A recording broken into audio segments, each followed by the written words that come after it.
Bom, boa tarde.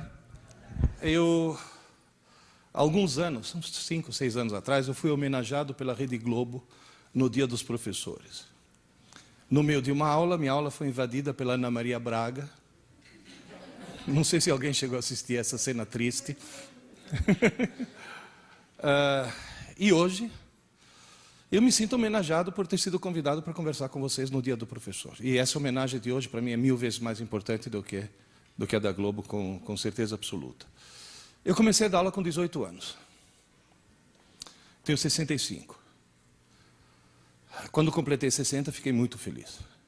Porque eu descobri que o Estatuto do Idoso prevalece sobre o da criança e do adolescente. Agora eu posso bater nos alunos, que não me acontece nada. É um sonho que eu acalentei durante toda a minha carreira. Mas, de qualquer forma, eu juntei, acho que um bocado de experiência. Eu gostaria de passar um pouco dessa experiência para vocês.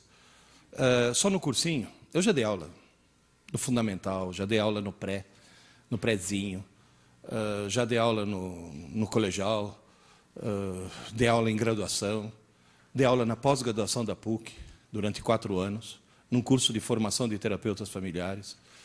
Mas, digamos assim, a minha maior experiência é no cursinho, né? Já tive, até hoje, 100.400 alunos. 100.400 provas vivas de que o sistema educacional brasileiro tem problemas seríssimos. Porque se não tivesse, não teria cursinho. Eu me sinto no cursinho, eu falo isso até no meu livro, como se eu fosse um médico que trabalha numa UTI especializada em atender vítimas de erros médicos. Ou seja, eu trabalho numa UTI educacional especializada em atender vítimas de erros educacionais. Erros educacionais que eu gostaria de colocar para vocês, porque são fáceis de serem corrigidos. Extremamente fáceis. Quando eu dava aula na PUC, para os terapeutas familiares, eu dava aula de teoria dos sistemas, né? Mostrar que a família é um sistema. Eu sempre dizia para eles, se você está perdendo o jogo, não mude os jogadores. Mude as regras do jogo.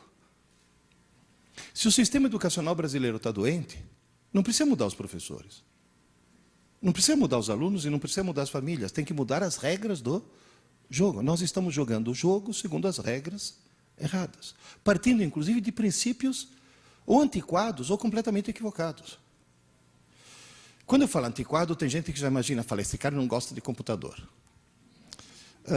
Tem alguém aqui que ouve nos fins de semana o meu programa na Rádio Eldorado? Qual é o tema? Computador. Certo? O primeiro computador que eu programei foi em 1967. Aliás, a primeira vez que foi publicado numa revista brasileira a listagem de um software pedagógico fui eu que fiz. Eu adoro o computador, usado de forma inteligente. Aliás, por falar em inteligência, quando escrevi o primeiro livro, o segundo, a editora cuspiu sangue para poder lançar hoje. Vocês têm o privilégio de ser os primeiros a ver esse segundo. Esse é dedicado a pais, o primeiro é dedicado a alunos, e o número 3, que eu prometo para vocês, para o começo do ano que vem, é dedicado a professores. Eu ia lançar hoje o dos professores, mas, sinceramente, não deu tempo. Quando lancei o primeiro, Aprendendo Inteligência, já levei cacetada. Chegou uma psicopedagoga para mim, sabe aquelas psicopedagogas bem arrogantes? Desde quando inteligência se aprende? Eu falei, no seu caso, nunca. Agora, no caso dos meus alunos, existe essa possibilidade. Antigamente, se achava que inteligência fosse uma questão de nascença, certo? Fosse uma questão genética. Tanto é que há estudos que mostram que filhos de pais inteligentes são mais inteligentes. Só que o estudo mostra que isso vale mesmo que o filho seja adotivo. Ou seja, o ambiente é fundamental. Então, hoje, as neurociências já mostram. Tem cara que fala, desculpa, isso não é físico, sou. Só que como eu dei aula de computação durante muito tempo, eu dei aula durante muito tempo de inteligência artificial e configuração de redes neurais, eu me vi obrigado a estudar o cérebro humano. Que é o único computador que realmente pensa, por enquanto. Então, na realidade, as neurociências mostram hoje em dia o quê? Que inteligência, talento e vocação são qualidades aprendidas. Às vezes, de uma forma tão precoce, que as pessoas pensam que é de nascença. Eu vou dar um exemplo. Há 30 anos atrás, uma revista francesa de divulgação científica chamada La Recherche publicou um artigo mostrando que a astrologia não é ciência, é pseudociência, ou seja, a astrologia não funciona. A Associação dos Astrólogos Franceses imediatamente processou a revista. E a revista, para se defender, fez uma coisa maravilhosa. Contratou um instituto de pesquisa, falou, então vamos ver cientificamente. Fizeram a mesma pesquisa de campo que a Sofia. Sofia, onde você está? A Sofia tinha dúvidas, você não inventou, você foi lá, fez a pesquisa. Pesquisaram milhares de pessoas em termos de inteligência, talento, vocação, caráter, profissão, etc, etc, etc. E depois tabularam em função do signo para saber no que cada signo se sobressaía. A média deu exatamente a mesma. Ou seja, nenhum signo do zodíaco tem alguma característica especial. A média foi exatamente a mesma. Sinto muito decepcionar as pessoas que acreditam em astrologia, mas esse estudo mostrou que a astrologia realmente não funciona. Teve uma vez uma mãe indignada que chegou para mim e falou, então por que o jornal publica horóscopo? Falei, aonde, minha senhora? Na página humorística, junto com as histórias em quadrinho. Eu leio horóscopo. Eu acho divertidíssimo. Leão, cuidado com os falsos amigos. Precisa ser de leão para tomar cuidado com os falsos amigos. Mas nessa pesquisa surgiu uma coisa estranhíssima. Apesar de estar demonstrado que os signos não influem absolutamente em nada, os nascidos em Capricórnio, Aquário e Peixes mostraram ter um QI mais elevado do que os outros 9 signos. E tira esse sorrisinho dos seus lábios, que só os nascidos na França, em Capricórnio, Aquário e Peixes. Agora, por que os nascidos na França, em Capricórnio, Aquário e Peixes têm um nível de inteligência mais elevado que os outros 9 signos? Simples. Capricórnio, Aquário e Peixes, dezembro, janeiro e fevereiro, inverno, faz frio. Faz muito frio. E na França os pais saem menos de casa e ficam mais tempo com o nenê. E só o fato do nenê ter tido mais assistência, mais estímulos, mais carinho, mais presença, faz com que ele se desenvolva intelectualmente mais que os outros. E uma característica tão precoce, tão absurdamente precoce, que as pessoas acham que é de nascença. Então, na realidade, quando nós nascemos folhas em branco. E podemos ser qualquer coisa. Ninguém nasce matemático, poeta ou músico. Nós nascemos tudo. E a vida vai tirando. Quando o certo seria que a vida fosse acrescentando. Esse que é o problema. Bom, mas de qualquer forma, só para resumir, é bom que todos nós tomemos consciência que na nossa frente nós temos uma escada, chamada escada da inteligência. Todos nós, em qualquer idade, podemos subir essa escada. É lógico que ela vai subir muito mais rapidamente do que você, em função da idade, mas todo mundo sobe a escada. Todo mundo consegue subir, só que tem um pequeno problema. Os degraus diários são baixinhos. Portanto, quanto em termos totais a inteligência de um ser humano pode aumentar, não tem limite. Agora, quanto ela pode aumentar diariamente, é limitado pela própria estrutura das redes neurais do cérebro. Portanto, nós não podemos perder um dia sequer. Esse que é o ponto. Vocês vão dizer, e o sistema educacional brasileiro funciona? Olha, só para vocês terem uma ideia. Deixa eu avisar uma coisa. Alguém já ouviu falar aqui em Arthur Clarke? Arthur Clarke. Morreu 6 meses atrás. Que, aliás, me faz um favor, né? Toda vez que vocês na rua virem uma antena parabólica apontando para o céu, olha lá para cima e fala, obrigado, Arthur Clarke. Que foi ele que inventou isso, esse sistema de retransmissão. Pois é. O Arthur Clarke tinha uma frase que dizia, eu assisti uma conferência dele em Cambridge, em 1900 e tralalá. Any professor who can be replaced by a computer must be replaced. Qualquer professor que possa ser substituído por um computador deve ser substituído. Certo? Por favor, gravem isso. Se você for fazer um teste de QI na humanidade, ou seja, quantas pessoas, qual é o número de pessoas que têm um certo QI, vai dar a famosa curva em forma de sino, que mostra o quê? Que umas poucas pessoas têm um QI muito baixo, umas poucas pessoas têm um QI muito alto, e o chamado QI normal é 100. Que cá entre nós, não é lá grande coisa, né? Porque quem tem um QI 100 está acima de metade da população, mas está abaixo da outra metade. Pois é, foi feito um teste de QI na população da Inglaterra. QI médio dos ingleses, 100. Ou seja, os ingleses têm a mesma distribuição normal que a população mundial tem. QI médio dos norte-americanos, 98. Eles são normais também. Eu desconfio que era para dar 100, na última hora incluir o Bush, então caiu para 98. QI médio dos japoneses, 113. Muito acima da média. E mais uma vez, tire esse sorrisinho dos seus lábios, que é só japonês do Japão que tem esse. QI médio dos brasileiros, 87. E não vou nem falar quem que eles incluíram na última hora. Agora, na realidade, o cérebro de um japonês, o cérebro de um inglês, o cérebro de um brasileiro, biologicamente são idênticos. Idênticos. Isso já mostra o quê? Que no Japão, a estrutura, o ambiente, deve fazer coisas que estimulem mais a subida da escada, e no Brasil nós, pelo contrário, estimulamos a descida. É só mudar as regras do jogo. E a escola brasileira, o que faz? Nada, porque a escola brasileira, a escola oficial que eu falo, nem sequer sabe que essa escada existe. Portanto, eu já vi pedagogas falar, não, temos que respeitar a inteligência de cada um. Isso, sua tonta. Respeita, porque aí cada um vai ficar parado no mesmo lugar, não vai sair do lugar. Porque as pessoas não percebem que tem que haver estímulo para que haja esse... As pessoas nem sequer acreditam que possa haver esse crescimento. Tanto é que quando foi feito o PISA, alguém já entrou no site lá para ver o resultado do exame PISA? PISA, 41 países. Em 2003 teve 41 países participando do exame PISA. Brasil inclusive. Jovens de 15 anos. Foram testados os vários tipos de inteligências, que aliás é palavra tabu, né, na pedagogia. Porque na pedagogia você fala competências e habilidades. Porque usar a palavra inteligência seria extremamente preconceituoso se inteligência fosse uma coisa genética. Então foram medidos vários tipos de inteligências.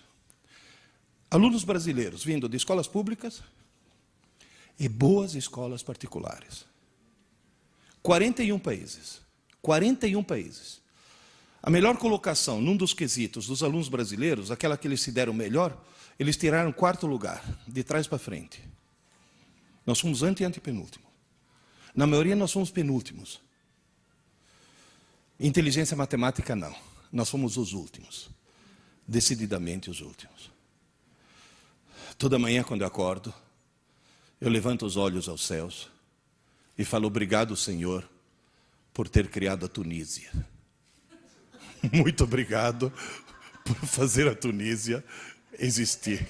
Porque se não fosse a Tunísia, nós seríamos o pior sistema educacional do mundo.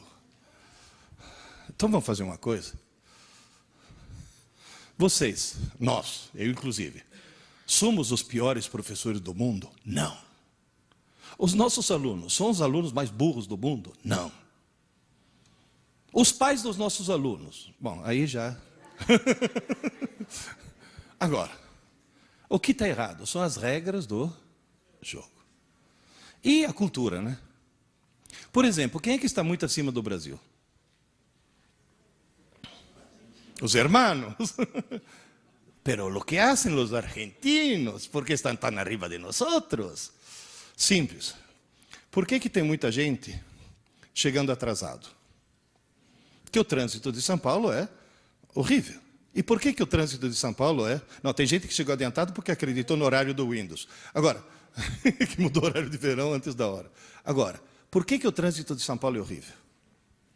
Porque só na cidade de São Paulo tem mais veículos do que na Argentina inteira. Que não é nenhum motivo de orgulho. Vamos para a Argentina. Só na cidade de Buenos Aires tem mais livrarias do que no Brasil inteiro. Repito, só na cidade de Buenos Aires tem mais livrarias do que no Brasil inteiro. Estudante argentino lê. Estudante brasileiro assiste Malhação. Esse que é o grande problema. Essa já é uma regra do jogo que nós temos que mudar. Você vai dizer, professor, ao longo de toda a sua experiência, quais são os 3 grandes problemas que você identificou ao longo da sua carreira? Por que a escola brasileira hoje não funciona direito?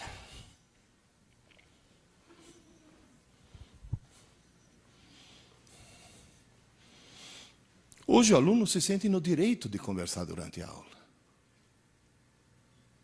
Você chama a atenção de um aluno? Se você chamar a atenção meio rudemente, você corre até o risco de ser processado. Há alguns anos eu fiz uma besteira. Aqui perto abriram um colégio novo, e um amigo meu falou, Pierre, abriu um colégio novo, eu sou diretor, você vai ser um dos nossos professores. Eu falei, desculpe, não tenho tempo. Você vai dar aula um ano só para dar o pontapé inicial. Eu falei, desculpe, não tenho tempo. Pierre, você não consegue uma manhã por semana? Eu falei, não tenho tempo. Pierre, o dono do colégio vai ficar muito decepcionado. Ele já tinha reservado para você uma manhã por semana, $3.000 por mês. Falei, quarta-feira. Quarta-feira, lembrei agora que tem um... Olha, gente, como me arrependo. Sabe, eu ia dirigindo para essa escola, pensando assim, há 65 milhões de anos. Um pequeno cometa, não era nem muito grande, caiu no México, conseguia extinguir todos os dinossauros. Não podia cair uma pedrinha nesse colégio para extinguir esses desgraçados, para não ter que dar aula para esses caras. Porque vocês vão dizer, no cursinho não tem problema. No cursinho eu tenho salas de 200 alunos, nunca precisei botar um aluno para fora de sala. É lógico. Eles perceberam que jogaram na lata do lixo 7 anos de escola, estão tentando recuperar em 10 meses. Esse que é o problema. Você imagina, no meio de uma aula, ter que parar a aula e falar, vocês duas aí, dá para parar? Sabe o que eu escutei? Professor, a gente estava só conversando. Falar, como só conversando, sua pequena imbecil? Quem falou que durante uma aula você pode conversar? Professor, o senhor está estressado. Não é essa a reação? No meio de uma aula, eu estou dando aula de física, estava todo mundo prestando atenção. Falei, Deus existe, né? E de repente, olha, assim, tem uma menina lá no fundo assim. Falei, filha, se liga, vai, presta atenção você também. Professor, hoje não dá, estou na fossa. Falei, você está o quê? Professor, estou na fossa, meu namorado me largou. Falei, fez bem. Fez bem, porque se teu namorado não tivesse largado, você corria o risco de casar com ele, ter filhos e propagar o gene da estupidez gerações afora. Porque alguém que assiste aula assim não pode se reproduzir. Você vai poluir o pool genético da humanidade. Alguém que assiste aula assim tem que chamar o veterinário e mandar castrar. Essa foi... Acabou de... Está quentinho da gráfica ainda, né? Esse é o lançamento de hoje. Queridas e queridos, restabelecer a autoridade e o prestígio do professor, isso é fundamental. E o estudo mostra exatamente isso. Ou o professor volta a ter autoridade, ou o professor volta a ter prestígio, ou o sistema educacional vai continuar sendo a porcaria que é. É simples.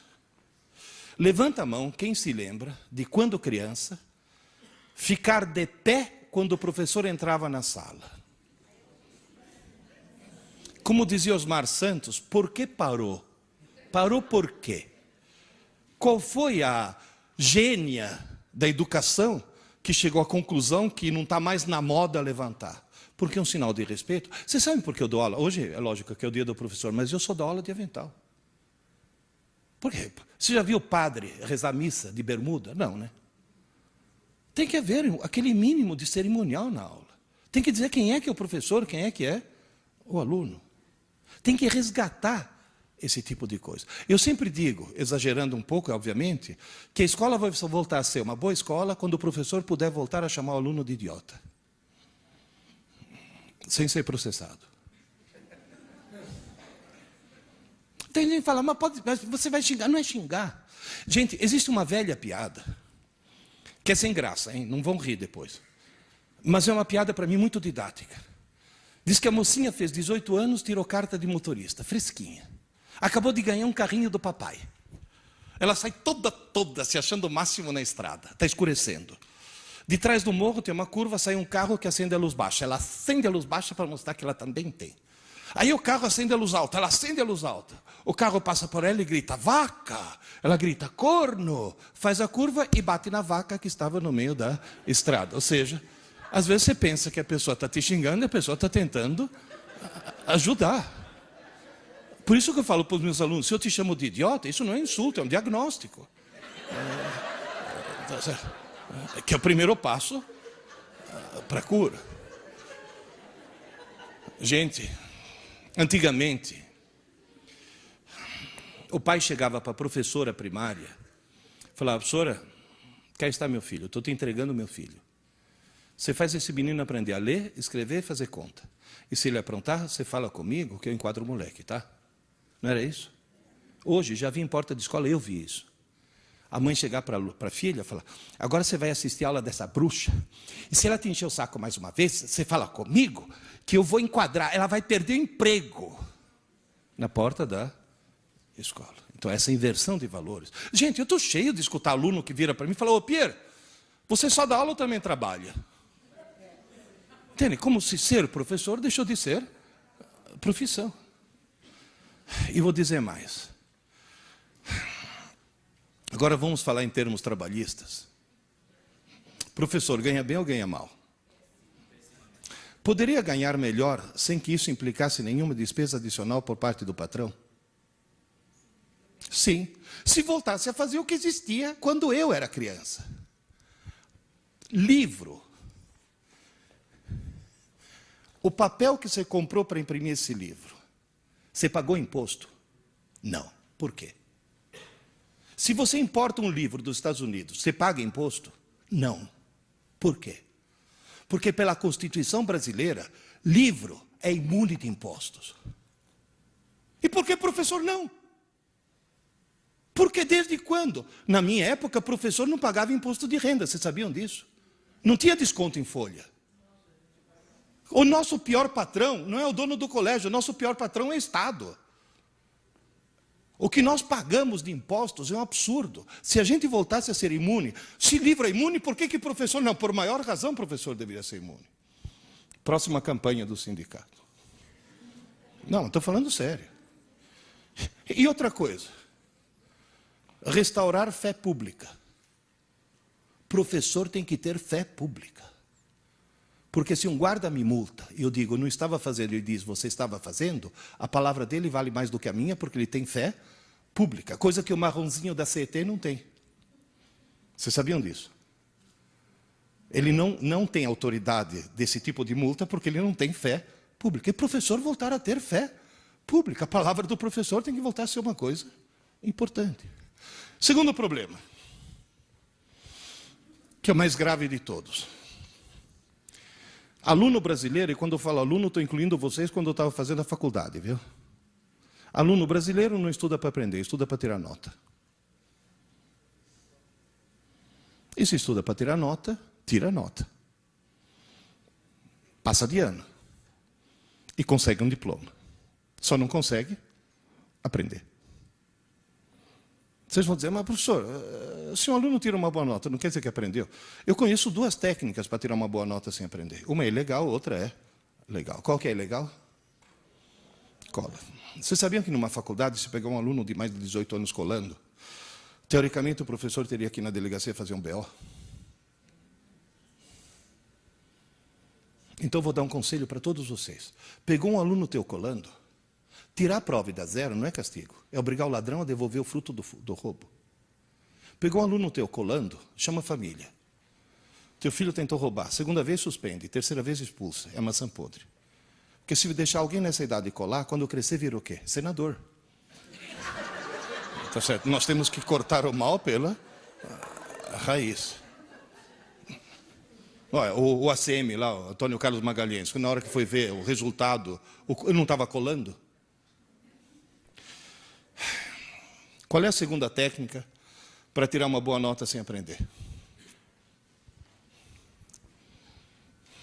E sem colar. A escola marca uma prova na quinta-feira pela manhã. Quando é que um aluno normal começa a estudar? Na quarta-feira não é normal. É alguém que tem visão a longo prazo. E um aluno que planeja o futuro. É o chamado aluno longemirante. Quarta-feira ele fala, mãe, me acorda meia hora mais cedo. Ou na própria quinta-feira. Professora, posso estudar na sua aula que eu tenho prova na aula seguinte? Vocês já ouviram frases assim? Alguém poderia me dizer por que alunos do fundamental, do médio, da graduação e da pós-graduação e do doutorado, por que todo mundo estuda o mais em cima da hora possível? Para não dar tempo de esquecer.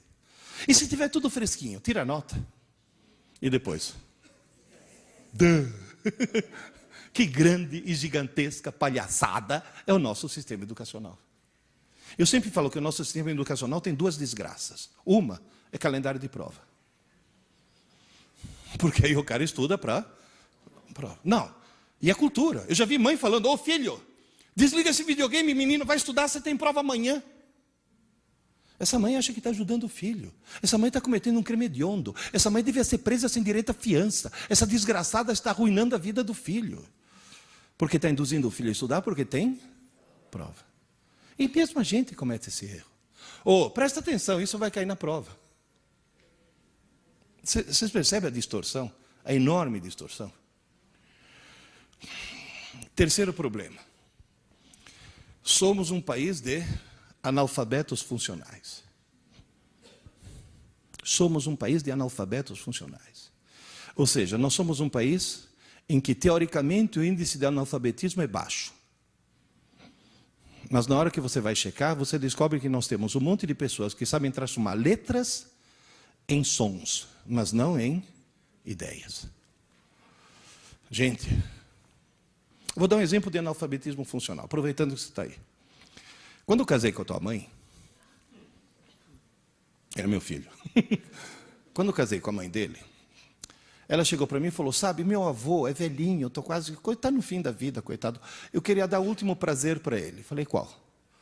Ele é um daqueles judeus que fugiram da Europa nas perseguições. E o sonho dele é ver a neta casar na sinagoga. Você casaria na sinagoga? Eu falei, claro que sim. O patrão é o mesmo. Só muda aqui embaixo quem cobra os 10% de comissão. Vamos lá. Aí eu cheguei para o rabino, Sobel, você me casa na sinagoga? Ele falou, Pierluigi, Sobel aquele das gravatas, aquele que enlouqueceu. Pierluigi, eu vou te casar na sinagoga se você souber ler um reza em hebraico. Tá bom, negócio fechado. E lá peguei. Aleph, Beit, Gimel, Dalet, foi embora. Na hora da cerimônia, agora o noivo vai ler um reza muito importante. Eu peguei. Baruch atah Adonai Eloheinu melech haolam shelo asa isha. Muito bem, Pierluigi. Aí eu falei, ainda bem que ele não me perguntou o que eu li. Porque o que eu sou em hebraico? Analfabeto funcional. Eu sei transformar letras em sons, mas não em ideias. Tanto é que quando fui contar essa história, eu decorei a frase de tão traumatizado que eu fiquei. Né? Fui contar essa história para o Asaf, lá do ângulo, ele foi criado em Israel. Ele fala hebraico fluentemente. Contei para ele, ele falou, Pierluigi, você tem uma pronúncia boa, eu entendi tudo. Eu falei, que bom, você entendeu tudo, eu não entendi. Aliás, me tira uma curiosidade, o que eu li? É uma reza importante que diz, abençoado seja Deus nosso Senhor, que não me fez nascer mulher.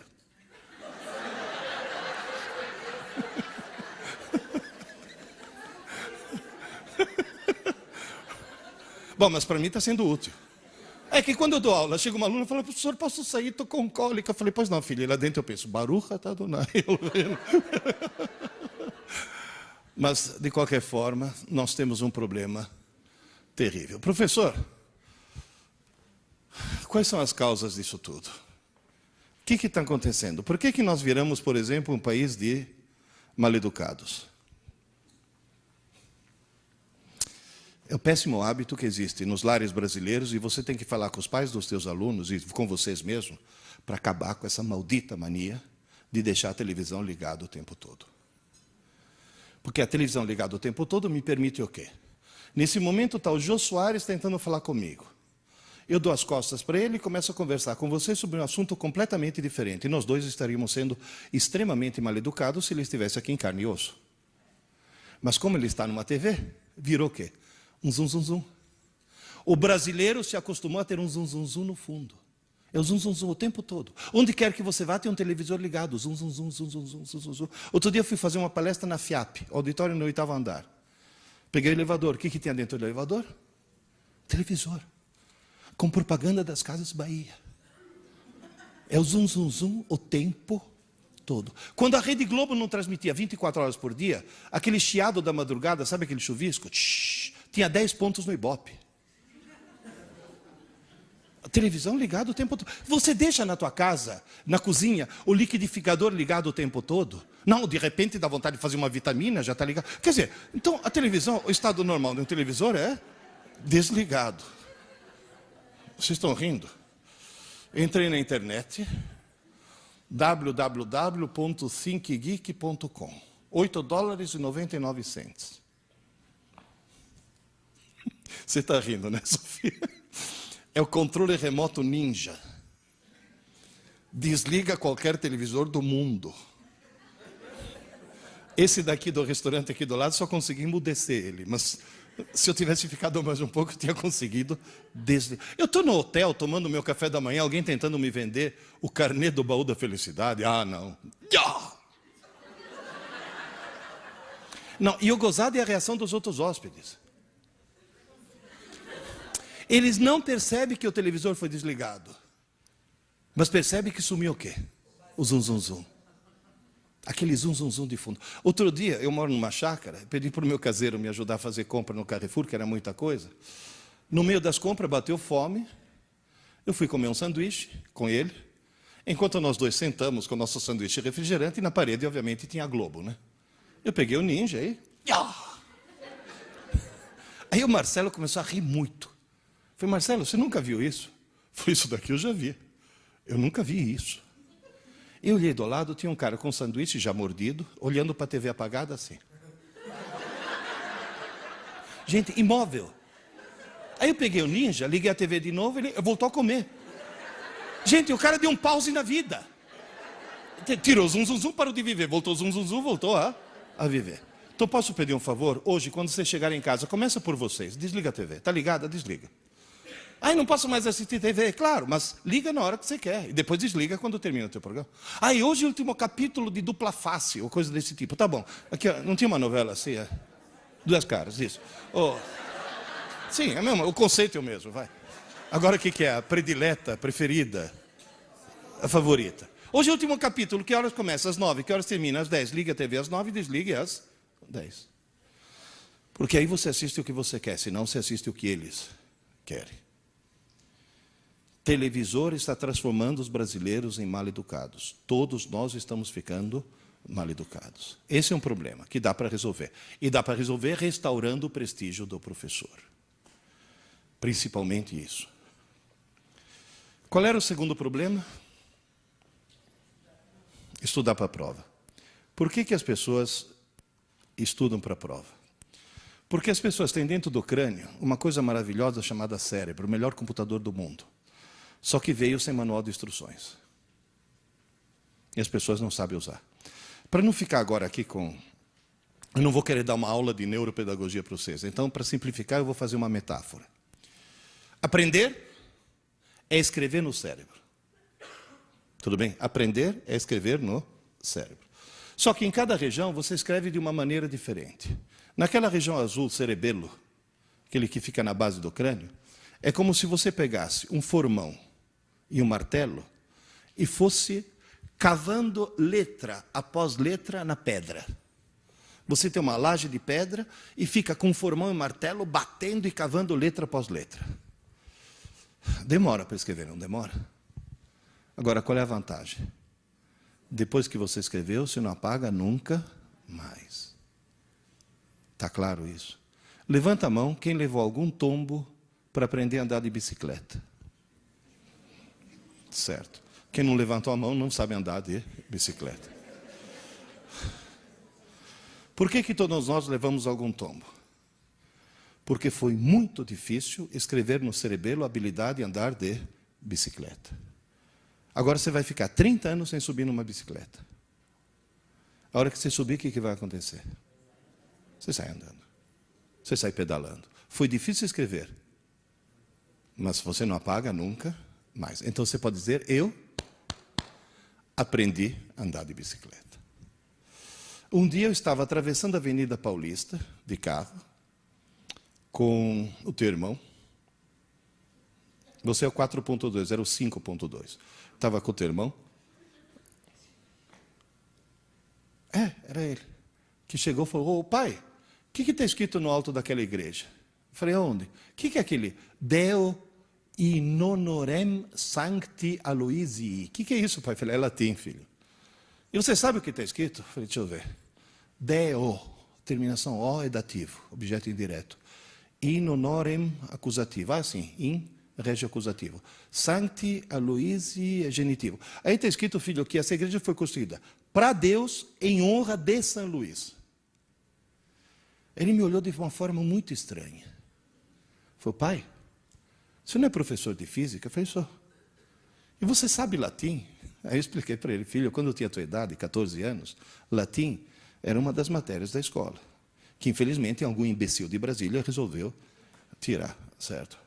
E, portanto, quando eu tinha a tua idade, eu aprendi latim. Aí virou para mim e falou, nossa, pai, mas faz tanto tempo. É que para os nossos filhos nós não nascemos, nós somos fundados, né? Nossa, pai, mas faz tanto tempo. Eu falei, filho, eu não falei que me ensinaram latim. Eu não falei que eu tive aula de latim. Eu falei que eu aprendi latim. E quando se aprende para sempre. Em que idioma eu estou falando com vocês? Português. Eu aprendi a falar português com 12 anos.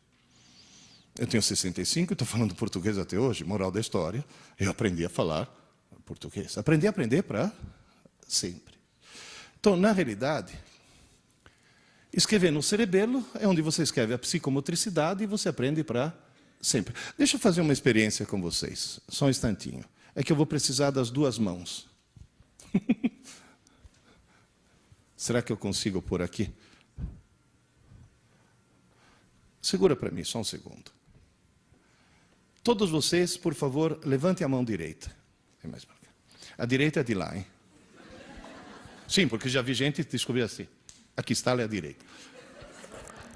Vocês nunca viram isso? O senhor vira à direita. Levanta a mão direita, segura o nariz. Com a direita. Eu estou usando a esquerda porque eu sou espelho, né? Agora, com a outra mão, segura a orelha. Conseguiram? Agora, bate assim. Agora, levanta a mão esquerda. Segura o nariz. Com a outra mão, segura a orelha. Bate. Vocês entenderam? Então, levanta a direita, segura o nariz e segura a orelha. Bate, levanta a esquerda, segura o nariz e segura a orelha. Bate. E agora no meu ritmo. Prontos? 1, 2, 1, 2, 1, 2. Vai, vamos. 1, 2. Obrigado. Moral da história. Vocês notaram uma coisa? Vocês entenderam o que era para fazer. Mas ainda não aprenderam. E é bom o professor entender muito bem que entender é uma parte do processo, aprender é outra. Não tem, entende? Não é? Uma já implica na outra. Agora, se hoje à tarde vocês treinarem, amanhã vocês não vão poder fazer isso? Semana que vem, você não vai poder chegar na tua sala de aula, mostrar isso para os seus alunos, falando, está vendo? Qualquer idiota consegue fazer isso, você não consegue. Quer dizer, na realidade, você pode aprender. Se hoje à tarde você ficar na frente do espelho e treinar, tranca a porta do banheiro antes, para que ninguém te surpreenda fazendo isso. Uma coisa foi entender, a outra coisa foi aprender. Porque escrever no cerebelo não é uma coisa simples. Agora, como é que eu escrevo no sistema límbico, que é essa região amarela aí em cima? Aí é exatamente o contrário. Em vez de ser extremamente difícil, é como se eu pegasse um bastão e fosse escrevendo na areia. Sabe, Padre Anchieta, escrevendo poesias na areia. Só que está ventando. Então eu escrevo e apago. Escrevo e apago. Escrevo e apago. Então, na realidade, o sistema límbico é o rascunho do cérebro. É um lugar onde é muito fácil escrever, é muito fácil apagar. Você apaga coisas que você colocou segundos antes. Você está sentada na sala, levanta, vai até a cozinha, para no meio da cozinha e fica que nem uma tonta se perguntando o que eu vim fazer aqui, meu Deus do céu. Já aconteceu com algum de vocês? O que você faz para lembrar? Não adianta buscar inspiração na geladeira, você é obrigado a voltar. E nesse momento, você diz, eu tenho sérios problemas mentais. Por favor, tomem consciência de que dentro da cabeça de cada um de nós, inclusive dos nossos alunos, mora um idiota. Essa é a parte idiota do cérebro. Não, realmente. É a primeira que acorda pela manhã. Vocês já notaram quanta besteira você faz de manhã cedo? Um dia, num dia muito frio, eu vi esse cara pular de um beliche e calçar 2 meias no mesmo pé. Ele calçou uma, depois ficou pulando, quando achou outra, em vez de calçar no pé descalço, calçou no pé que já tinha a meia. Qual é a desculpa? Eu estou sonado. Não é que está sonado, é a parte idiota do cérebro que funciona assim. Gente, eu já vi gente fazer... Eu já vi um colega meu, Renato, atendeu o telefone no controle remoto da TV.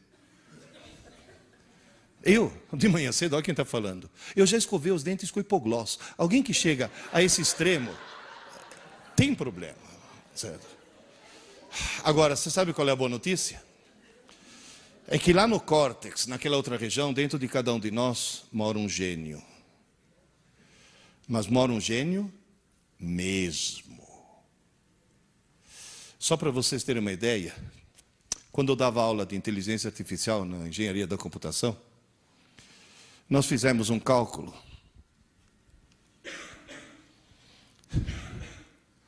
Quantos computadores de última geração? Esse é um notebook de ultimíssima geração. Quantos eu deveria ligar em rede para simular um córtex humano? O cálculo mais otimista deu 15 mil. 15 mil. Ou seja, dentro de cada crânio de cada um de vocês, tem uma rede equivalente a 15 mil computadores. Vocês têm ideia do que quer dizer isso? Quer dizer que vocês e todos os seus alunos, no fundo, são gênios. Alguns bem no fundo, né? Mas todo mundo tem esse potencial, essa genialidade potencial. Ou seja, todo mundo pode subir a escada da inteligência. Em primeiro lugar, eu gostaria de dar parabéns para o engenheiro, né? Quer colocar 15 mil computadores num 1,5 litro, isso sim é nanotecnologia. Em segundo lugar, lembre-se de uma coisa, se alguém estudar que nem um louco, 10 horas por dia, todos os dias da semana, sábado e domingo inclusive, todas as semanas do mês, todos os meses do ano, e todos os anos de sua vida, essa pessoa esgota a capacidade de processamento de seu cérebro em aproximadamente 4 séculos. 4 séculos. Está certo que a expectativa de vida aumentou. Mas também não vamos exagerar. Quanto tempo você vai viver? Se você for uma Dercy Gonçalves. Oscar Niemeyer. Eu pretendo morrer aos 96 anos baleado por um marido ciumento. Esse é o meu projeto de vida. Agora, 4 séculos significa o quê? Que todos nós vamos morrer com pelo menos 3/4 da inteligência que ele nos deu ainda a ser desenvolvida. Sabe o que quer dizer isso? Aquela escada que eu falei no começo, é uma escada que tem degraus para 4 séculos, e nós só temos fôlego para 1 século. Portanto, a escada é como se fosse infinita, não tem fim.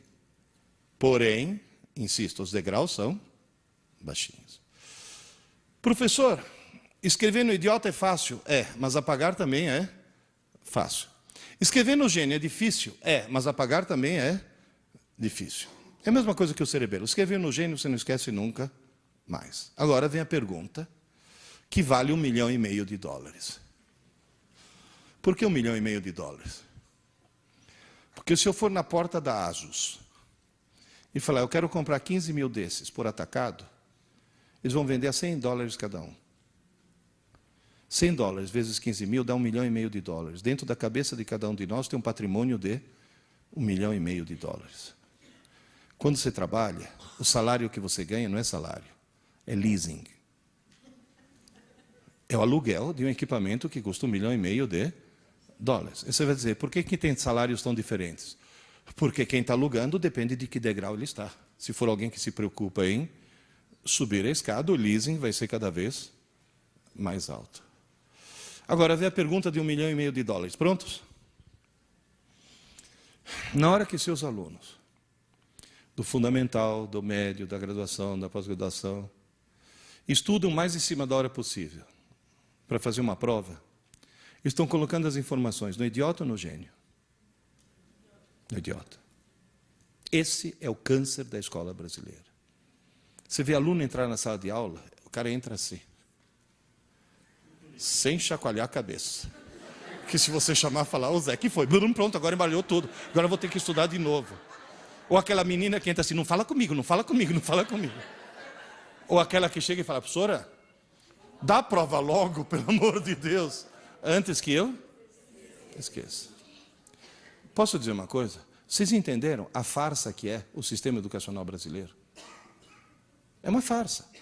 Nós estamos brincando, é brincadeira isso. Tem que mudar as regras do jogo. Vocês vão dizer, professor, então me explica aí, como é que a gente escreve no Gênio? Aí que está, no Gênio você não escreve, você copia. Como assim? Posso voltar para a minha analogia de escrever na areia? No cerebelo é escrever na pedra.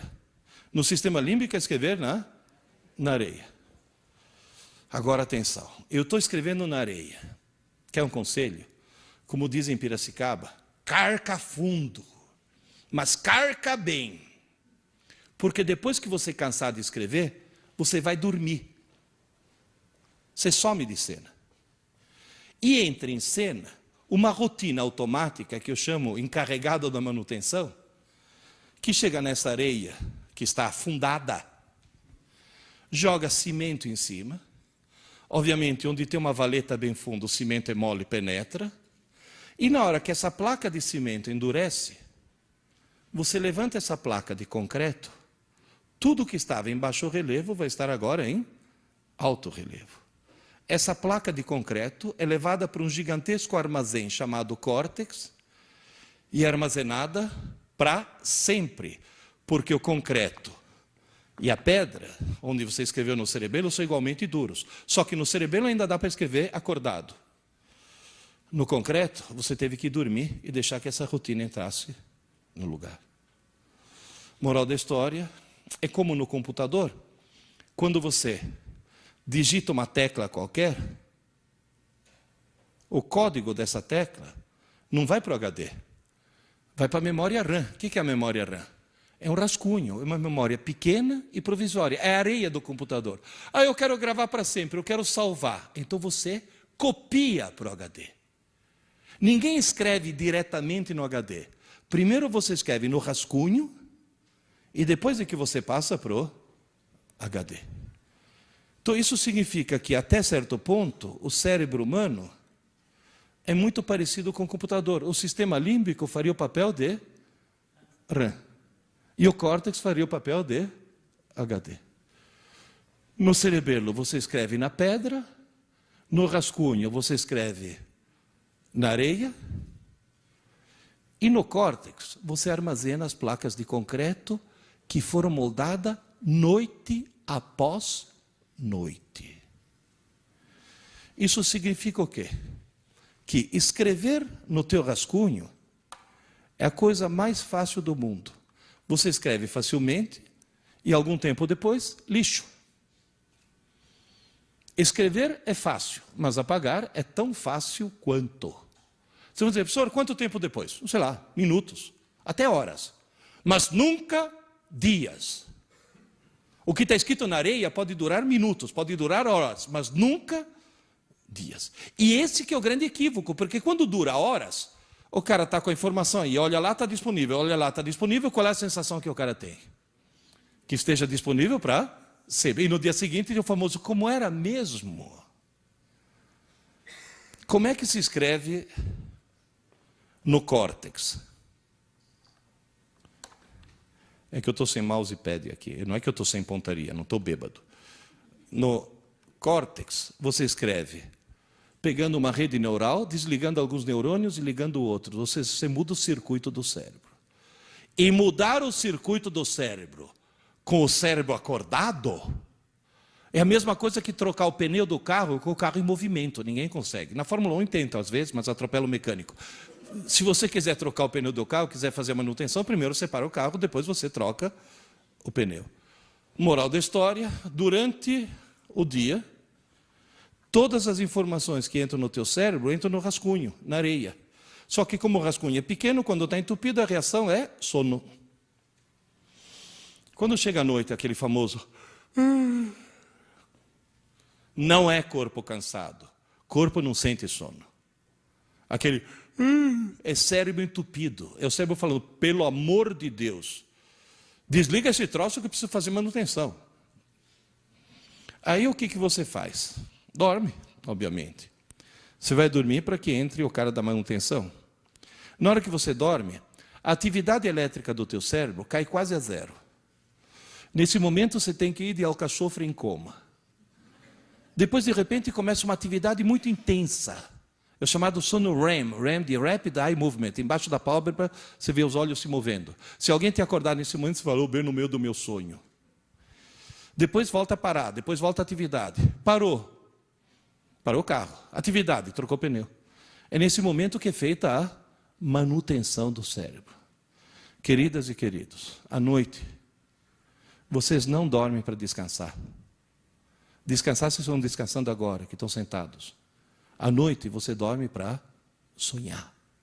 E você sonha para fazer a manutenção do cérebro, noite após noite. Nessa manutenção, primeira providência, limpar boa parte do rascunho. Por que limpar boa parte do rascunho? Porque no dia seguinte você tem que ter onde escrever. Quem já passou uma noite em claro sabe muito bem que no dia seguinte fica meio abobado. Não porque não dormiu, porque não sonhou. O sonho que é, e todo mundo sonha, hein? Tem gente que não lembra, mas todo mundo sonha. Vocês vão dizer, professor, vai tudo para o lixo? Felizmente não, né? Durante o dia você recebe muita informação. Uma pequena fração é gravada no concreto, tira o molde no concreto e leva para o armazém do córtex e transforma em pouco conhecimento. Ou seja, outro dia vi lá, veja, um artigo dizendo assim, as crianças de hoje em dia são muito mais inteligentes porque recebem muito mais informação. Porque tem a internet, tem a televisão, fala, calma lá. Não adianta entupir a pessoa de informação. Neurologicamente, a quantidade dessa informação que pode ser transformada em conhecimento é pequena, os degraus são baixinhos. Por isso, por exemplo, um equívoco terrível, escola que dá aula para o aluno de manhã e de tarde. É um absurdo isso. Porque não adianta, você simplesmente está sobrecarregando alguém com coisas que ele vai acabar jogando no lixo. Você dá uma aula maravilhosa para o teu aluno, no meio da aula você conta uma piada. Depois de 2 meses, o que o desgraçado lembra da aula? Da piada. Alguém já se perguntou por quê? O tal encarregado da manutenção não é uma rotina racional, é uma rotina emocional. Por isso que eu sempre digo, o bom professor tem que ser um sedutor. Ou seja, tem que ser alguém que faz o aluno gostar da matéria dele. Porque aí a parte emocional é muito importante. Agora, por que a piada ficou gravada? Porque o cara está assistindo aula escrevendo de leve. Ainda se por cima, se for alguém que assiste Malhação, se sente no direito de conversar com o vizinho. Aliás, outra coisa, sindicato. Abaixo-assinado de todos os professores desse país, para a Rede Globo, pedindo para a Malhação parar de fazer apologia do mau aluno, porque o herói de Malhação é o mau aluno. O exemplo que eles dão de herói, de cara bacana, de cara popular, é o mau aluno. Essa é outra coisa terrível. Mas o cara está escrevendo de leve. De repente alguém conta uma piada. Afunda. Depois volta a escrever de leve. Quando chega a noite, a placa de concreto é ilegível. O cara escreveu de leve. Mas a única coisa que foi afundada foi a piada. Tanto é que tem muito professor que, infelizmente, ao descobrir que a rotina é emocional, e ao partir do princípio que nem toda emoção é positiva, usa aquela velha técnica com a qual eu discordo. Né? Comigo ninguém passa! E o cara, coitado, está afundando. Que eu sou contrário a esse tipo de coisa. Né? O professor, apavorante. Eu parto do princípio que existem 2 maneiras de fazer um burro andar com uma cenoura. O ideal é pôr a cenoura na frente. Agora, voltando aqui ao nosso problema. Como é que eu faço para que hoje à noite, até as aulas, sejam gravadas na memória permanente? Agora eu vou contar uma historinha para vocês. Por favor, não tomem isso como marketing, mas é uma realidade que eu vivi durante quase 40 anos. Há 60 anos atrás, 4 engenheiros 4 engenheiros. Simão Feigenbaum, professor de Química, já falecido. Carlos Marmon, professor de Desenho, já falecido. Abraão Bloch, professor de Matemática, aposentado pela Universidade de Haifa, em Israel, está morando em Israel agora. E Emílio Gabriades, professor de Física, que está todo dia lá no ângulo, dirigindo o ângulo ainda. Esses 4 gênios, montaram um grupinho de aulas particulares para preparar alunos para entrar na escola politécnica.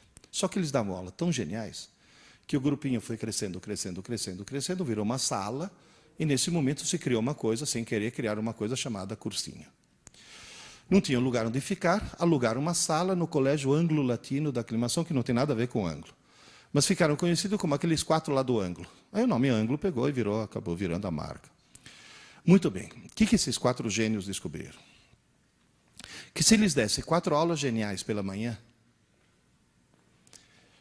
no dia seguinte, as aulas já tinham ido parar no lixo. Não adiantava a aula ser a melhor do mundo. Não adiantava nada. Por isso que insisto, não adianta melhorar a aula. A mudança da regra do jogo não está aí. Mas eles descobriram, na base da tentativa e erro, porque nenhum deles tinha a menor ideia de neurociências, na base da tentativa e erro, que eles descobriram? Que aquelas aulas que foram dadas pela manhã, de tarde, no mesmo dia, antes que se passe uma noite de sono, fossem reforçadas por exercícios de aplicação, que seria, dentro da minha analogia, escreveu de leve na aula, e depois à tarde, na hora de fazer a tarefa, afunda aquilo que estava de leve, para que saia um bom alto relevo no concreto, não só aquela aula ia durar até o dia seguinte, como ia durar para sempre. Levanta a mão aqui quem foi meu aluno. Se lembra qual é o lema do ângulo? Aula dada, aula estudada. No mesmo dia, antes que se passe uma noite de sono. Aula dada, aula estudada. Só que, muito tempo depois, para ficar mais óbvio e mais explícito, eu acrescentei a 5ª palavra. Aula dada, aula estudada. Hoje. Antes que se passe uma noite de sono. Então, dentro das mudanças da regra do jogo que eu estou pedindo aos professores. Você dá aula de matemática numa turma, segunda e quinta. Segunda e quinta. Na segunda-feira você dá uma aula importantíssima, passa uma tarefa que, aliás, observação, é um crime qualquer professor dar uma aula que não venha seguida de uma tarefa. Porque qualquer aula que não tem exercícios de aplicação depois é uma aula inútil, é uma aula que vai ser jogada no lixo. Está bem claro isso? Você dá aula segunda e quinta, na segunda-feira você passa uma tarefa e diz, pessoal, a tarefa é tão importante, mas tão importante, mas tão importante, que eu vou cobrar. Coisas terríveis acontecerão com quem não me entregar a tarefa. Só que a outra aula dele é quando? Quando é que o cara faz a tarefa? Ou quinta de manhã, sentado na escala, copiando de um CDF. Não é isso? Quando a tarefa, para ter efeito, devia ter sido feita quando? No mesmo dia. Portanto, o truque qual que é? A regra do jogo básica. Faça seus alunos estudar pouco, mas todo dia. Convença os pais dos seus alunos a fazê-los estudar pouco, mas todo dia. Aquela mãe devia falar, filho, desliga esse videogame e vai estudar, menino, você teve aula hoje. Você teve aula hoje, não você tem prova amanhã. Professor, funciona. Vocês têm boa memória? Qual é a bandeira que estava no topo? Finlândia. E na hora que o Ministério da Educação descobriu que a Finlândia é o melhor sistema educacional do mundo, e aliás até o que era nosso secretário de Educação, aquele lá, o Clodovil da Educação, como é que chama? O Chalita, descobriu que a Finlândia é o melhor sistema educacional do mundo, pegaram as pedagogas do Ministério da Educação, da Secretaria da Educação, e mandaram as pedagogas fazer um estágio na Espanha. O que elas foram fazer na Espanha? Ah, não. Barcelona é fashion. Porque agora a pedagogia brasileira virou moda. Porque, não, Montessori não, filha, Montessori saiu da moda. Agora é Piaget. Daqui a pouco Piaget? Não, Piaget era outra estação, agora é construtivismo. Agora vai para Barcelona lá, que é o top do top. Gente, vamos parar de tentar descobrir novas maneiras de ensinar e vamos tentar resgatar as velhas e boas maneiras de aprender. Porque o fundamental é o aluno aprender, não é como a gente ensina. Ai, agora é lousa digital, lousa eletrônica. Para com isso. Para com isso. Vê teu aluno quando está sozinho. Porque é o momento em que ele está sozinho que funciona. Eu fui para a Finlândia, porque eu estou desconfiado da Finlândia faz muito tempo. Eu fui para a Finlândia há tanto tempo, mas há tanto tempo, que eu tive dificuldade para passar na fronteira, porque a Rússia ainda era União Soviética. Para vocês terem uma ideia de há quanto tempo eu fui lá. Bom, em primeiro lugar, eu aconselho todo mundo a nunca ir para a Finlândia no inverno. É muito deprimente. O sol nasce às 11 horas da manhã e se põe às 2 da tarde. Você imaginou coisa mais deprimente que isso? 10h30 da manhã é noite. 11 horas nasce um pálido sol que faz... pronto, 2 horas já. Tanto é que o índice de suicídio deles é enorme. Depressão. Eles bebem, mas bebem. Eu cheguei para um conhecido meu finlandês e falei, mas por que você bebe tanto? Ele falou, não, eu jamais bebo de dia. Que grande esforço que você faz. A Finlândia é um país extremamente feminista. Todas as mulheres finlandesas trabalham. A multinacional finlandesa mais bem-sucedida é a Nokia. Quem que colocou a Nokia como líder mundial em celulares? Seu presidente. Quem é seu presidente? Uma mulher. Todas as mulheres finlandesas trabalham. O parlamento finlandês tem 40% de mulheres.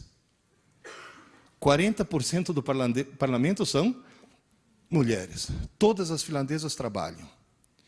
Só que a Finlândia é um país de primeiro mundo, né?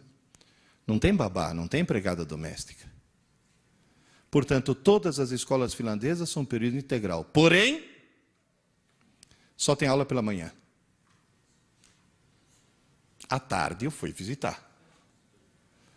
Cada criança tem uma mesinha, uma gaveta, onde guarda seus cadernos, seus livros, e em silêncio e sozinhos, eles fazem aula dada, aula estudada, hoje.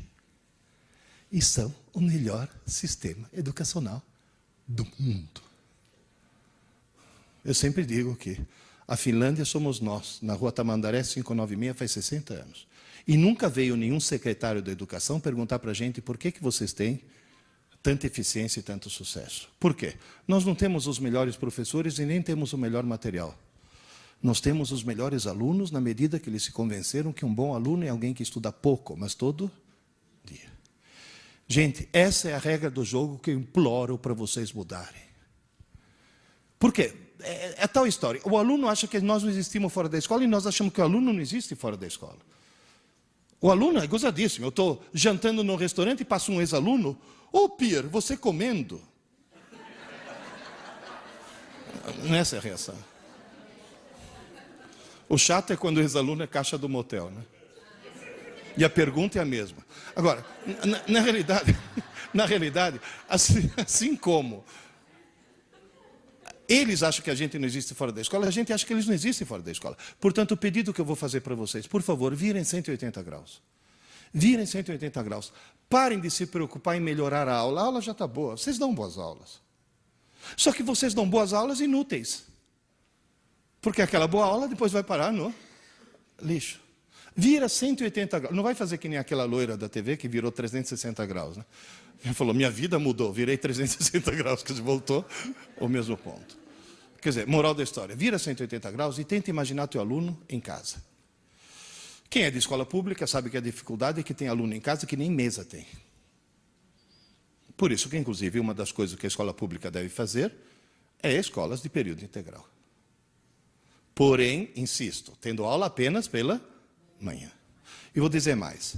Se teu aluno assiste aula pela manhã, ele tem que estudar à tarde.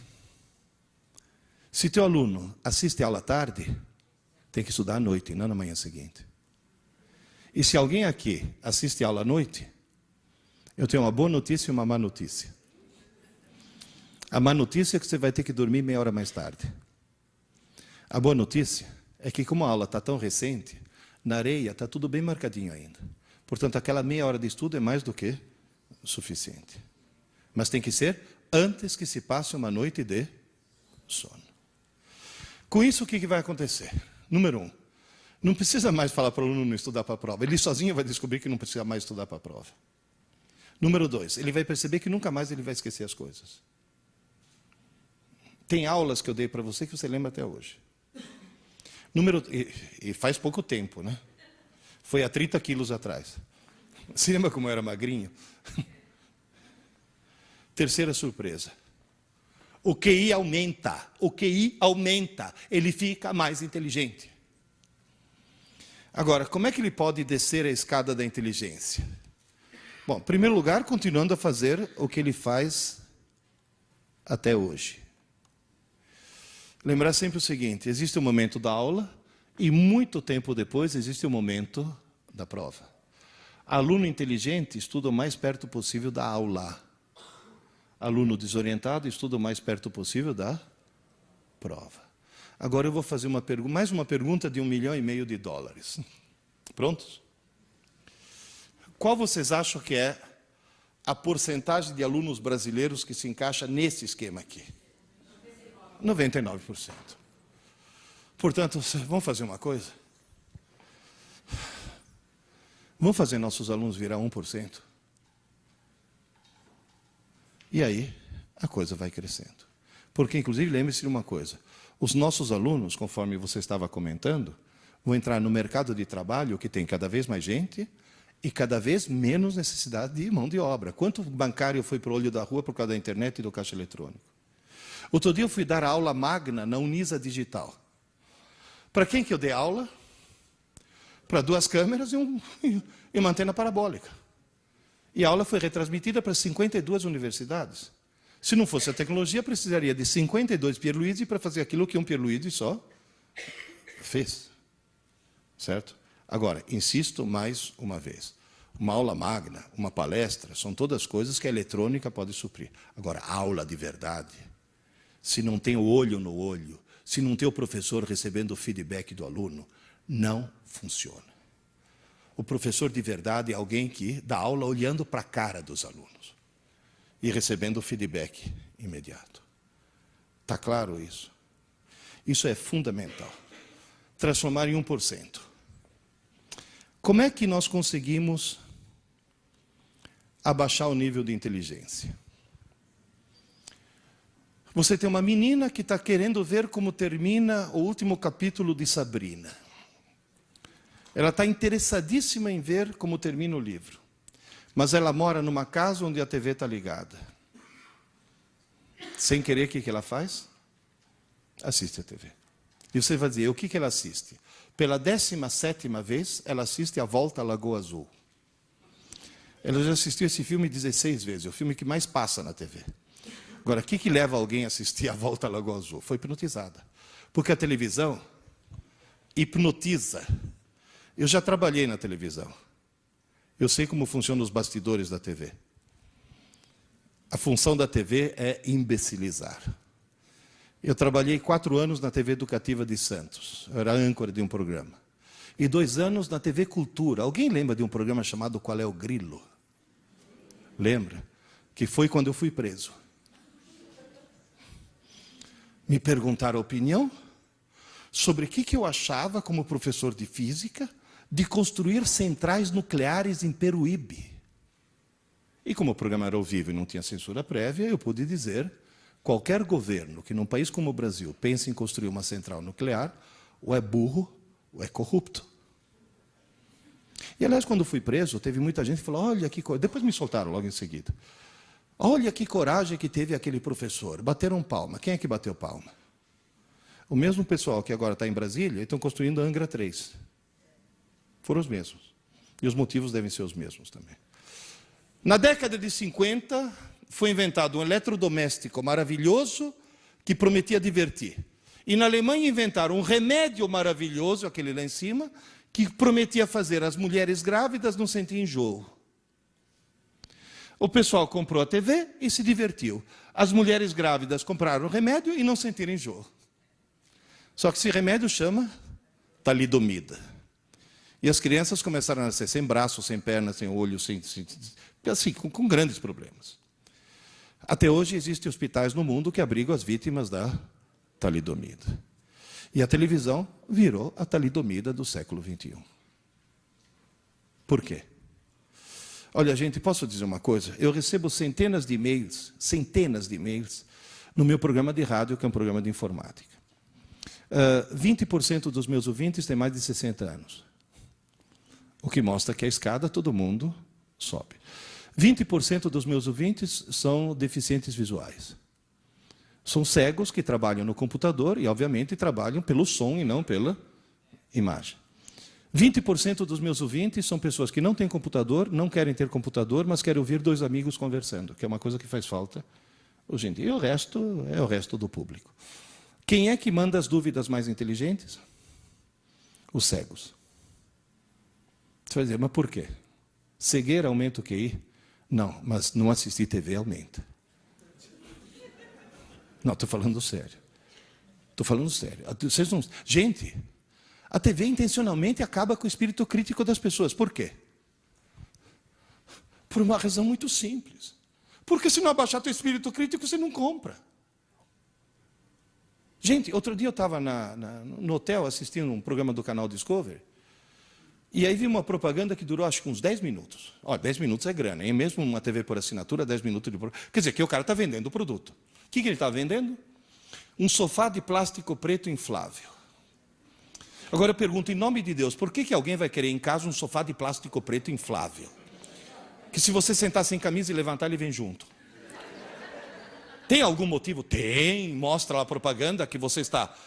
Tem um cara sentado ao ar livre no seu sofá de plástico preto inflável. De repente, um de cada lado, vem 2 caminhões assassinos que tentam espremê-lo. Mas ele está sentado em cima do sofá. E o sofá aguenta 2 caminhões. É uma coisa que pode acontecer com qualquer um. Você está belo e sossegado, vem os 2 caminhões, mas você tem o sofá de plástico preto inflável. Eu posso perguntar por que vocês estão rindo? Sabe por que vocês estão rindo? Porque vocês não estão à frente de uma TV, portanto estão com o espírito crítico a toda. Está claro? Estão percebendo o ridículo da situação. Porque se nesse momento tivesse uma TV ligada aqui, passando essa propaganda e passando essa cena, ia ter cara olhando e falando, nossa, é resistente mesmo. Quer dizer, você perde o espírito crítico. Há mais ou menos 15 anos eu tive uma crise de azia durante a noite. Levantei, tomei um antiácido, fui para a sala, para não acordar minha mulher. Liguei a TV. Bom, em primeiro lugar, eu descobri uma coisa que me deixou pasmo. Que na TV aberta, passa filme semi-pornô. E com um enredo sofisticadíssimo, né? Certo? Do tipo, está chovendo, tira o sutiã. Quer dizer, aquelas coisas assim, absolutamente sem nexo. Qualquer coisa é desculpa para ficar pelado. Aí eu vi uma propaganda que durou uns 10 minutos. Foram os 10 minutos mais intrigantes da minha vida. Que eu não entendi o que estavam me vendendo. Eu vi uma senhora loira de meia idade, fantasiada de toureiro, com uma roupa de lamê dourado, toda cheia de lantejoula, parecia uma drag queen, tentando me vender alguma coisa em espanhol. Eu falo espanhol, mas eu não entendi. No fim ela subiu num palco, num ambiente que parecia um templo asteca, sentou num trono, no meio de 2 tochas acesas, encerrou a propaganda, me olhando nos olhos e falando, ligue já, ligue já, ligue já. Eu olhava e falava, mas ligue já por quê? O que ela quer, meu Deus do céu? Eu fui investigar e descobri que não é uma senhora. Não, também não é um senhor. É um híbrido, vai. Se você pegar Hebe Camargo e Calbi Peixoto e fizer a síntese, você vai obter uma coisa estranhíssima chamada Walter Mercado. Que até pouco tempo atrás estava falando ligue já no México. Agora está falando ligue já no teu celular. Prepare-se, Walter Mercado está de volta. Agora, o que é de estranhar não é ter uma coisa estranha na TV. Coisa estranha é ter na TV do mundo inteiro. Na TV americana, então, quanto mais estranho e pervertido for o cara, maior audiência que ele tem. Lembra daquela charada? O que é o que é? Anda para trás, muda de cor e come criança. Michael Jackson. Ou seja, você tem as coisas mais esquisitas do mundo na TV do mundo inteiro. Porém, o que é de estranhar é que esse cara fatura bruto 240 milhões de dólares por ano. O que é de estranhar é que quando ele fala ligue já, as pessoas ligam. E a Rede Globo aprendeu a lição, né? Que na hora que o Pedro Bial fala ligue já, 60 milhões de idiotas ligam para o paredão do Big Brother, pagando. O cara que liga para o paredão do Big Brother tem que estar muito lesado mentalmente. E tem que estar num degrau bem baixo lá da escada. Agora, professor, o que mais abaixa o QI? Como já disse, computador mal usado. Eles ficam até 3 horas da manhã no MSN, conversando com 10 pessoas ao mesmo tempo, portanto, fatiando o seu lobo frontal em 10 pontos de atenção ao mesmo tempo. E cuidado, hein? A função do lobo frontal é fazer convergir todas as informações que vêm de todos os nossos módulos cognitivos numa linha única de pensamento. O cara está fatiando aquilo, está abrindo 10 caminhos diferentes. Aí o que acontece? A mãe leva na psicopedagoga, que leva para o neurologista. Esse neurologista tem um protocolo de sintomas de verdade, de criança que sofreu acidente de parto, que bateu a cabeça quando era nenê. Ou seja, criança que tem problema neurológico, e com esse conjunto de sintomas, ele diagnostica TDA. Só que essa criança não está com TDA. Se essa criança tirar o computador do quarto e colocar na sala, o TDA desaparece. Então, vocês percebem que o que está acontecendo é que a informática está produzindo, fora o fato de que, se tiver algum professor de português aqui, já deve ter ficado horrorizado com a ortografia, né? Por que a esmagadora maioria das placas que eu encontro na estrada tem essa indevida crase? Porque as obras são a 500 metros, não são a 500 metros, né? Por que tem isso? Porque de tanto ver escrito errado, as pessoas acham que é errado, que é certo. Já tem no vestibular esse ano, já teve aluno esse ano que passou, que na redação de vestibular escreveu aqui com K. Isso anula uma redação. Tanto é que eu estava brigando com um aluno meu, falei, para de escrever feito um idiota, senão depois você vai fazer a redação escrevendo feito um idiota, com esse internetiquez aí. Pô, professor, é para escrever mais rápido, é para abreviar. Falei, é para abreviar? Então, por favor, me explica que raio de abreviatura é. Escrever Naum, que tem 4 letras, no lugar de não, que tem 3. Aí vira um outro. Professor, o que é abreviatura? Falei, um dia você irá preso. E a abreviatura é o que você faz para entrar no carro da polícia, seu desgraçado.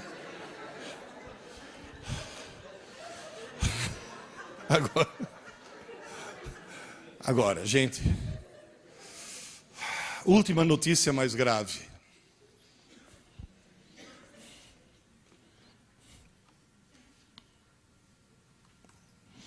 O uso do MSN, um psiquiatra descobriu, produz um rebaixamento no QI, que é o dobro do que o seu jovem fumasse maconha.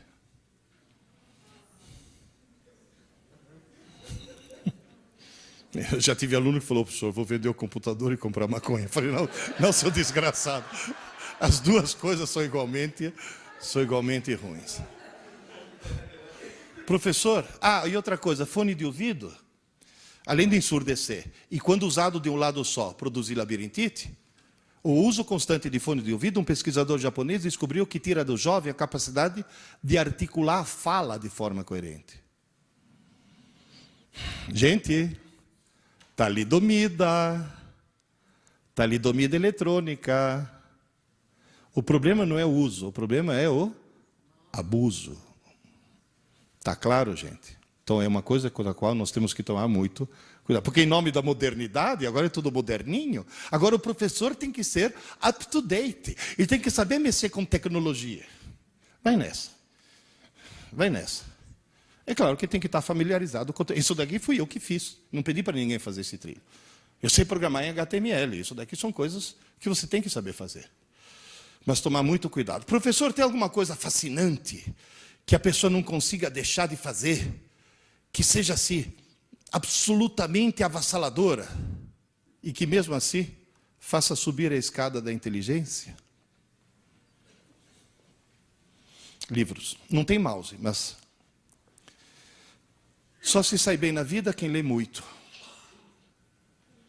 E só lê muito quem lê por prazer. Mais uma regra do jogo que eu quero mudar. Professores de literatura, por favor, esqueçam que vocês são professores de literatura e transformem-se em professores de leitura.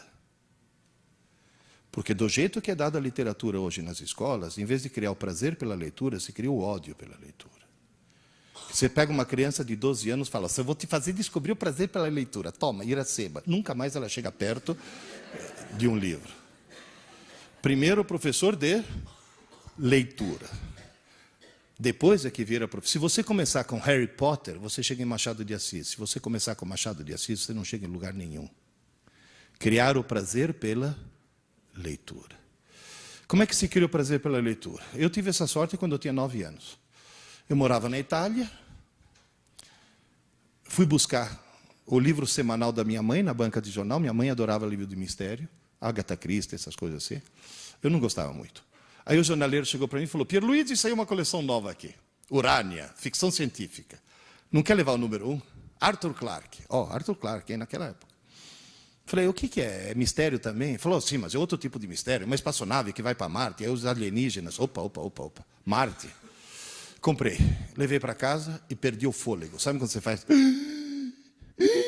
Eu olhava e falei, muito bom, não conseguia parar. Não consegui parar. Gente, eu tenho 65 anos. Eu só tive essa sensação de... Mas isso é muito bom 3 vezes na vida. Com sexo, ficção científica e leite condensado. Foram as 3 grandes descobertas. Quer dizer, obviamente não na mesma idade, né? E não nessa ordem. Moral da história... Logo em seguida está comprando o número 2, número 3, número 4, número 5. A coleção ainda existe. Estou esperando chegar pelo correio número 1700 e pouco. Ninguém lê milhares e milhares de romances se não for por puro prazer. Mas tem que descobrir o prazer de ler. Aí, um belo dia, chegou um dos meus filhos, tinha 15 anos. Ô pai, estou muito preocupado. Eu falei, por que, Adriano? Pai, descobri que não é que eu não gosto de ler. Eu odeio ler. Falei, que bom, agora que está preocupado, sou eu. Pai, você lê muito, né? Falei, eu leio muito. Todas as minhas irmãs leem muito. Falei, todas as suas irmãs adoram ler. Todos os meus irmãos também leem. Todos os teus irmãos também leem. Pai, sou eu que não leio? Será que eu vou ficar burro? Falei, não, meu filho, você já é. Porque quem não lê, por definição, é uma besta. Inclusive, ele chegou e falou, mas eu já li um livro. Indicado pela escola. Depois eu fui ler. Olha, se fosse o primeiro livro da minha vida, eu era semi-analfabeto até hoje. Um livro horrível. Eu olhava para aquilo e falei, meu Deus, quem que escreveu isso? Só pode ser uma freira que fuma maconha, não tem outra explicação. Era um livro sobre as crises místico-religiosas de uma galinha. De uma galinha. No meio do livro, por uma escada de luz, descia o Arcanjo Galo. Eu falei, não, Arcanjo Galo não, é jogo duro, né? Falei, Adriano, não estou pedindo para você ler um livro, estou pedindo para você descobrir o prazer de ler. Ele falou, como? Eu falei, fácil. Foram escritos milhões de livros no mundo. Um foi escrito para você. Ele falou, qual? Eu falei, não sei. Como é que eu acho? Eu falei, simples. Comece a ler um livro qualquer. Está chato?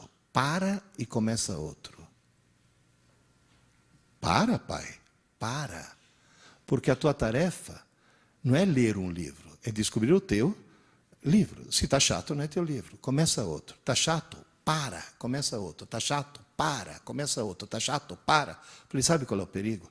Depois de você fazer isso 4, 5, 6 vezes, você vai ter a falsa sensação que todos os livros do mundo são chatos. Não é verdade. Continua, insista. Livro é que nem namorada. Está chata? Troca. Está chata? Troca. E realmente você andou trocando muito ultimamente. Moral da história. Acho que na 8ª tentativa ele achou Hobbit, do Tolkien. Pai, nunca achei que um livro pudesse ser divertido. Falei, está salvo. Porque nesse momento ele não achou um livro divertido. Ele achou que ler é divertido. É uma forma de lazer. Devorou Hobbit. Pai, a história continua. Eu falei, sim, O Senhor dos Anéis. Pai, compra para mim. Vocês imaginam a emoção de um pai que ouve seu filho semi-analfabeto pedir para comprar um livro? Entende? Foi uma...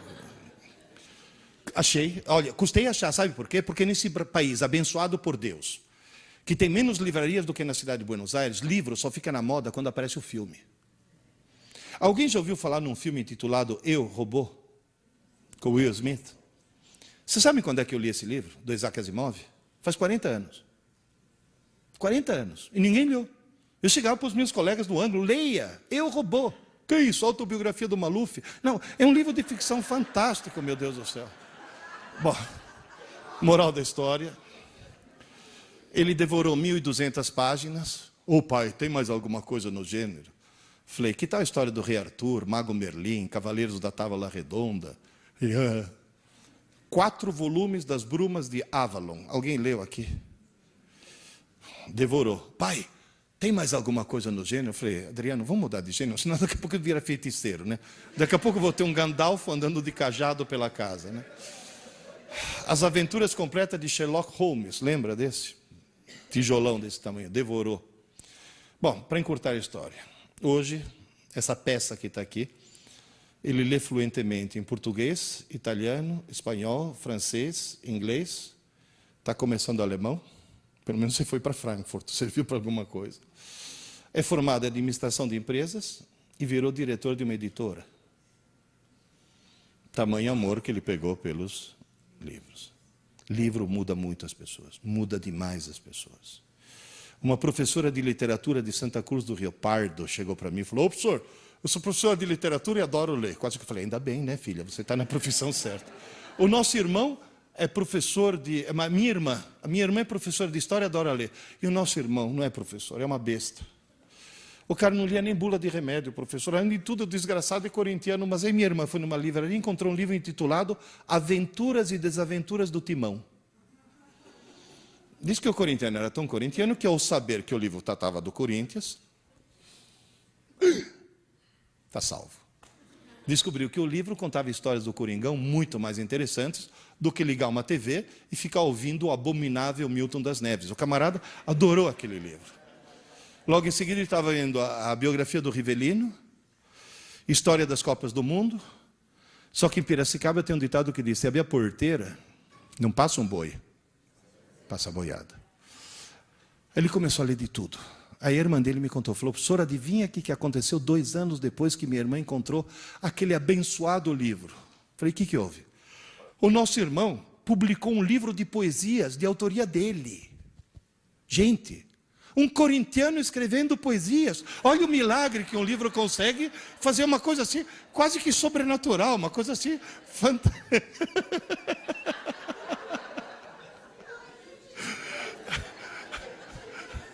Moral da história, só para encerrar. Como é que nós vamos resolver os 3 problemas? Problema número 1, conversar na aula. O que tem que ter? Disciplina não é repressão, é organização. E a disciplina tem que envolver a escola, os professores, a mantenedora, o diretor, os professores, os alunos e as famílias.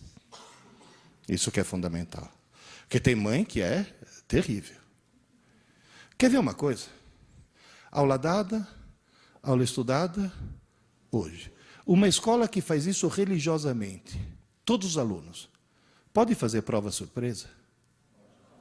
Alguém se lembra aqui da cena do professor entrando na tua sala de aula e falando, arranca uma folha do caderno, guarda o material embaixo da carteira e vamos fazer uma provinha? Lembram disso? Tenta fazer isso hoje. No dia seguinte tem mãe de tijolo na mão. Coitado do meu filhinho, foi pego de surpresa, agora ele ficou traumatizado, agora ele vai ter que fazer terapia, senão ele fica hiperativo, com TDA e disléxico. Eu sempre falo que mãe na escola parece anão em campo de nudismo. Mete o nariz onde não deve. Ou seja, enquanto vocês não convencerem as famílias, não vai adiantar absolutamente nada. Segundo problema, estudar para a prova. Vocês sabiam que, por lei, a escola é obrigada a publicar um calendário de prova? Ou seja, é a lei mais burra que eu já vi na minha vida. É burra essa lei. Estudar para a prova, o que você tem que convencer o aluno a estudar pouco, mas todo dia. Terceiro problema, não ler livros. Lembre-se, por favor, de uma coisa. Você pode levar um cavalo até a água, você não pode obrigá-lo a beber. E se você enfiar a cara do cavalo no balde, não só ele não bebe, que nunca mais ele chega perto do balde. Portanto, pelo amor de Deus, professores, nunca obriguem um aluno a ler um livro. Pelo amor de Deus, não façam mais isso. Não escolham por ele. De gustibus et coloribus disputandum est. Cor e gosto não se discute. Cada um tem o direito de gostar do que quiser. Se eu te dou o direito de achar que Machado de Assis é um gênio, você, por favor, me dê o direito de achar que Machado de Assis é chato. Então, qual é o truque? Dê um leque. Escolha. Não está bom? Começa outro. Não está bom? Começa outro. Até você achar teu livro. Muitas escolas já estão fazendo isso, e quando o aluno acha o livro dele, sabe o que ele faz? Quando ele gosta, ele vai na frente e conta para os amigos por que aquele livro é fantástico. Quantos amigos ele convencer a ler o mesmo livro, maior é a nota dele. Ele ganha nota de marketing. Merecidíssima, na minha opinião, porque está transformando os outros em leitores. E, finalmente, esse é um velho ditado chinês que o meu desenhista resolveu transformar numa figura. Alguém lembra? Se você vir um homem com fome, não lhe dê um peixe, ensine-o a pescar. Nosso dever é ensinar nossos alunos a pescar. Aula é dar peixe. Mas o estudo solitário é quando ele está pescando. Está claro isso? Está entendido isso? Aliás, eu gostaria de mostrar para o Lula. Investe um pouco mais em educação, pelo amor de Deus, né? E um pouco menos nessas Bolsa Famílias que vão parar para pessoas que, inclusive, nem precisam disso, né? Muitas precisam, mas muitas não. Bom, daqui a pouco eu vou estar lá autografando o livro. Esses livros na livraria custam R$25. Nas palestras costumam custar 20, mas o editor falou que para o professor tem desconto, então é só 15. E se você comprar nos próximos 10 minutos... Professor, liga já. Professor, só para encerrar. A gente sempre fala para os alunos a palavra errada, que eu acho que é errada. Estuda! Estuda! Se você tentar resumir tudo em uma única palavra, para subir a escada da inteligência, uma única palavra. Leia! Nem que seja para ler Júlia, Bianca, Sabrina. Mas, pelo amor de Deus, leia.